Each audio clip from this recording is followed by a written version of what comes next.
In a previous video, which you can watch here, we talked about putting together coaching packages for individual clients. However, I know many of you watching want to work with companies, either now or at some point in the future.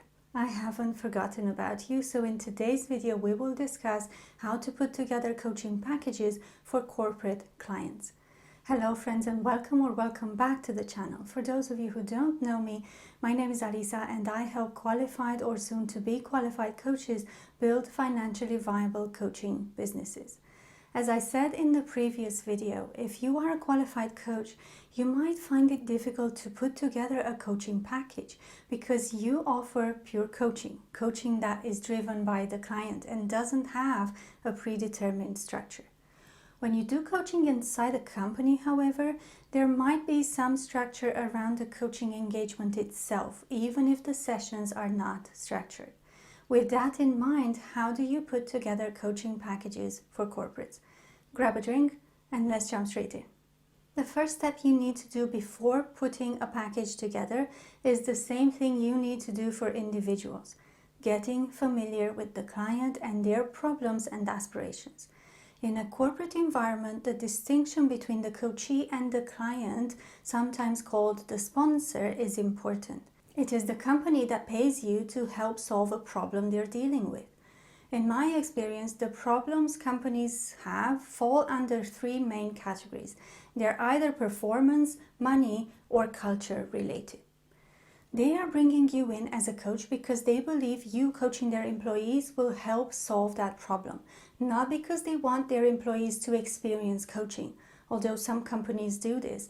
But for the most part, there is a clear company problem that they want to address via coaching, and you need to know what this problem is. The second thing you want to do is to establish the scope of the engagement. Let's say they want you to work with their senior leadership team. Depending on how big the company is, this team might be comprised of 4 people or 40. Are you expected to work with all of them? And if so, do you have capacity to do that? Also, what kind of reporting and other expectations do they have from you as a coach? Many companies want to receive regular progress reports on each coachee, especially if you're doing performance coaching. You need to factor that in as well when you put together the package. How do you find out all of this information? Usually by having a conversation with the decision maker and the team responsible for sourcing coaching inside that company. If it's a small organization, you might be having this discussion with the owner of the business themselves, but in a bigger company, you might find that you need to dig a little before you get to the decision maker. But you always want to discuss your proposal directly with the decision maker, if at all possible. Some companies will organize tenders to secure coaching, and if that's the case, then you should find more information in the tender documentation and the guidelines.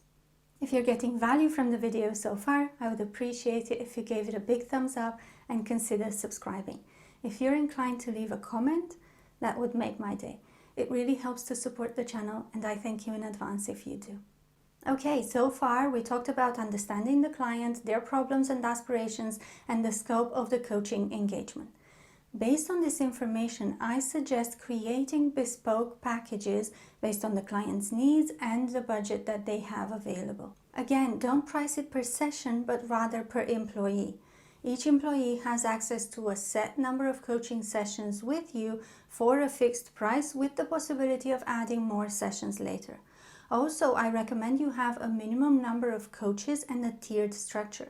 So let's say the contract is for a minimum of 5 employees with a price of X for up to 10 people. If it's more than 10 people, then each extra person will cost them a bit less, up to say 20 people, and so on. If they have a lot of employees, you can suggest group coaching for mid-level management and one-to-one session for senior managers, etc. If you're going to add any extras in the packages, be intentional about them. Given that the client, and remember this is the company, might have some very clear objectives at the beginning of the coaching engagement, what tools and resources can you use to help you in your reporting and progress checks? One big thing with companies is the ROI of coaching, their return on investment. The budget holder needs to be able to justify the money they spend, and the more tangible the results, the better. This is probably the subject of an entirely different video, but if you are interested in learning more about the ROI of coaching in a corporate setting, check out the book Coaching for Performance by Sir John Whitmore. Part 5 of that book is all about realizing the potential of coaching, including measuring the benefits and the ROI of coaching, and I highly recommend it. So to sum up, make sure you understand the company's problems and objectives, as well as the scope of the coaching engagement before you put together a bespoke coaching package designed based on the needs and the budget of the client. Don't price it per session, price it per employee, and use a tiered system for pricing. Be intentional about the extra features you add to the package and think about the ROI of coaching. And when you discuss your proposal, make sure you do so with the decision maker as much as that is possible. That's it for today. Thank you so much for watching. I hope you enjoyed it. And if you did, you might want to check out these other 2 videos as well. My name is Alisa. I'll see you in the next one. Bye.